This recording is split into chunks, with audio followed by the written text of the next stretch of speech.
Good morning and welcome to the first night of Fiber Frights for 2026. This is going to be a setting things up day, going through the entire zine, checking out the blanket pattern, picking an area that we're going to have designated as the Fiber Fright Nights, because that is one of the main things with these crochet alongs, especially since it officially starts today, but we're not going to start crocheting until Monday. So we have today and tomorrow to gather everything all up. And once Monday starts, we're going for the rest of the time until Halloween night. Having an area set up for this, I think one of the best things that you can do, because you see it every single day. It's not packed away. You don't have to dig around. It encourages you to crochet every single day. Not only for my crochet, but also for my journaling. This year we have a bullet journal page, and I'm just really excited to get into that one. So before we go any further, grab a spooky beverage, your zine, and let's have a little chit chat. First up, here is what the zine is going to look like when you print it off, which I highly suggest that you print this off. It's designed to add things to it. Like I said, we do have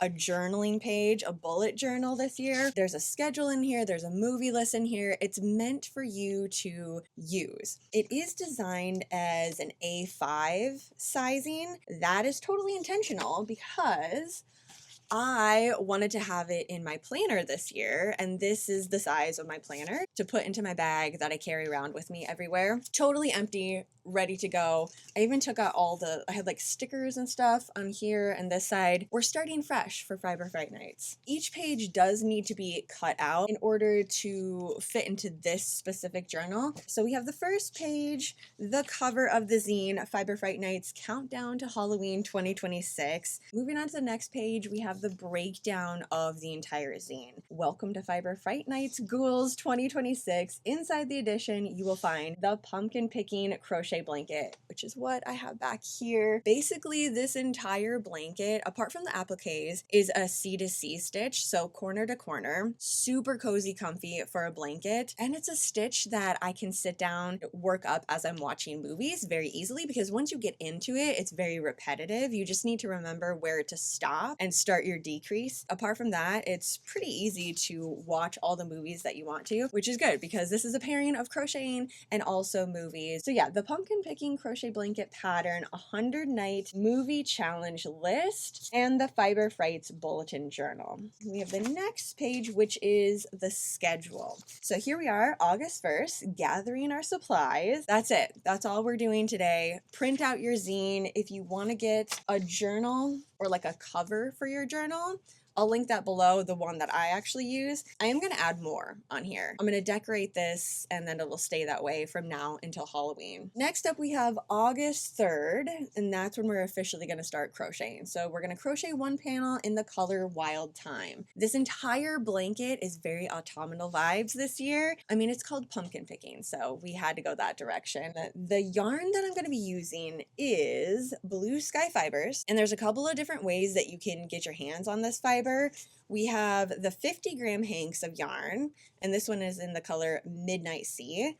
And then we have 150-gram yarn. Some of the colors don't come in this sizing, so that's why when you get to the pattern here, it went completely by yardage. The other thing is, this is a lighter weight worsted weight. It's 100% wool, which means that this is gonna be a hand wash only type of ordeal. Unless you have the washing machine that has a hand wash cycle. I don't have one of those, but a couple of you ghouls were commenting that the other day, that it's actually a feature on your washing machine. So I can't speak to it. I don't know how well it works, especially with 100% wool. But if you have that and you've done an entire wool blanket in there on that cycle, please let me know in the comments. That way we can kind of help out the rest of the Ghoul Squad. If you have that feature, you can kind of check it out and then make your own assessment with it. For me, I'm going to be hand washing this and then laying it flat to dry. Definitely on the lighter weight side. I've done sweaters with this 4 to 4.5, and it kind of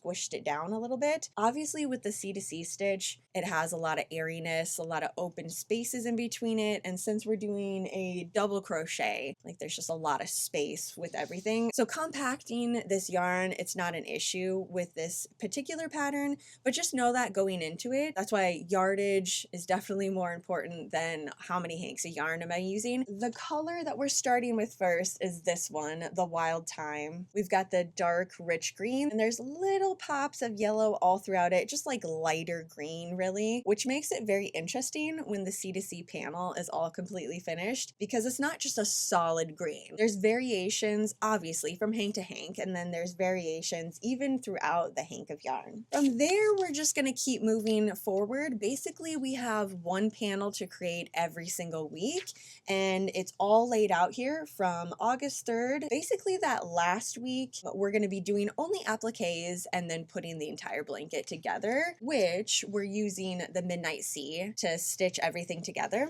So right here you can see a little bit of stitching. We're not going to use a ton of this color, but I thought it was a nice one to kind of pull everything together. Every Monday, that's where we're going to start a brand new crochet panel or the appliques. Work your way down the schedule, check out what panel we have with what color. Next up, we have the actual pattern, the pumpkin picking pattern. So we have all of the supplies that we need. Again, everything is in yards. We have Gray Harbor, Rusted Roof, Wild Thyme, Midnight Sea, and Cast Iron. Those are the colors all together. Completed measurement for the blanket, the length is 64 inches and the width is 48 inches. Since it's a blanket, I didn't end up blocking this one, but it is 100% wool. So if the squares that you're creating do get a little too tight for you and you use this exact yarn that I'm using, it'll definitely benefit from blocking. So you can kind of place it out a little bit to an extent. You can stretch it a little bit, relax the fibers with blocking,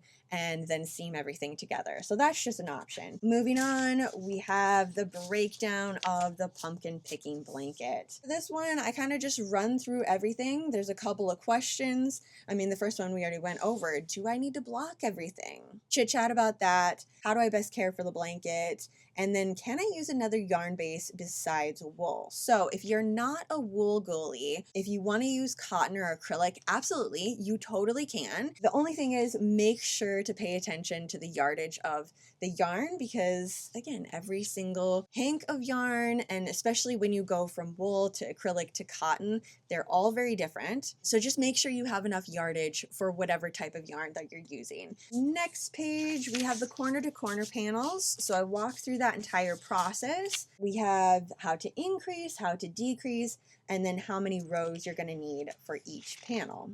Next page, we have the appliques. Just a lot of pumpkins. We're going to be adding to the Gray Harbor one. That little section right there, we go through the base of the pumpkin, the eyes, the nose, the mouth. This one is actually really fun to create. Oh, and then the stem, which is the Wild Thyme color. Page is how to assemble the entire blanket, which we'll be doing the last week in October. So if you work this up with me every single week, the final week, we're gonna assemble everything together, and then Halloween night, we'll have a brand new crochet blanket to wrap up in. Eat some chocolate, make some coffee, watch more spooky movies. Next page, we have the Fiber Frights 100 Movie Challenge. So these are the movies that I picked. I have so many movies that I want to watch for Halloween. Like 100 seems like a lot, but when I really start getting into it, I have to kind of pick a direction that I'm going. It's like, do I want all witchy movies? Do I want just Halloween movies? Horror movies, thriller movies, suspense? How I attacked it this year, I only used my physical media collection. So anything that I had in my yarn dungeon, DVD or VHS, those were my options that I could pick from. I've kind of put it in order from August all the way to October, but you can attack this however you want because it's just squares set up for you to check off if you end up watching that movie. The first page is still Summerween movies: Ghost Ship, Piranha 3D, The Meg, Dangerous Animals, The Cave, Underwater.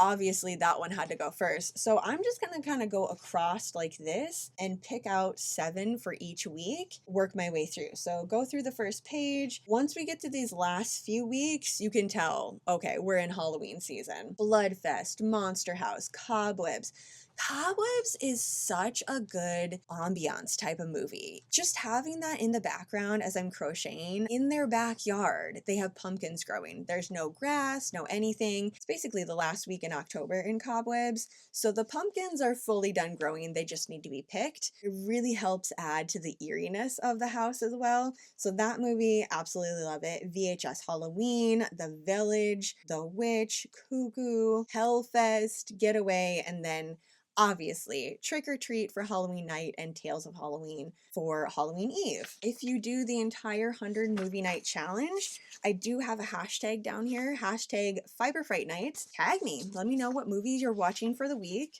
And then the final page is our bullet journal page. Every week, I'm gonna end up printing 2 of these. How my planner works, I like to have an entire week laid out like this, and then the back side I'm going to be using for my weekly scrapbook. So any sort of movies that I end up watching that weren't on my list, if I go to a haunted house, pumpkin picking, maybe make some pumpkin coffee, or like a good recipe comes up that I really want to remember, that's why I'm suggesting you print this off single-sided, not double-sided, this entire backside to play around with for your 2026 Halloween journal. All right, so that is officially everything that I have for you today. If you're not following along yet, make sure you subscribe and also turn on your notifications so you can see the posts that come out for the week, as well as our book club. I forgot to mention that. I did decide that I'm going to be reading 1 book every single week from now until October. So if you like the book chat from the Yarn Dungeon, make sure you turn on the notifications. There is going to be one day that we'll chat about books,